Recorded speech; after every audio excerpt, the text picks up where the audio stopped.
All right, so if your designs look kind of random every time, yeah, that's a branding problem. Colors change, fonts change, styles change, and it kills your identity.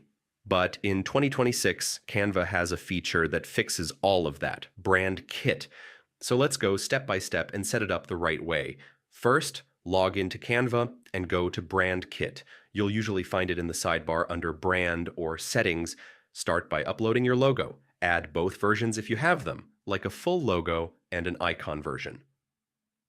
Now add your brand colors. Use your primary color, secondary color, and maybe one or two accent colors. Don't go overboard. Keeping it simple makes everything look cleaner. Next, set your fonts. Usually you'll want one font for headings and one for body text. Pick styles that match your brand, modern, bold, or minimal. Here's where things get powerful. Brand templates. Create reusable designs for posts, thumbnails, or presentations. So you don't start from scratch every time. When you're designing, just apply your brand kit with one click. Canva will automatically update colors and fonts to match your style. You can even combine Brand Kit with Canva's AI tools. So when you generate designs, they already match your brand. That saves a ton of time. The real power of Brand Kit is consistency.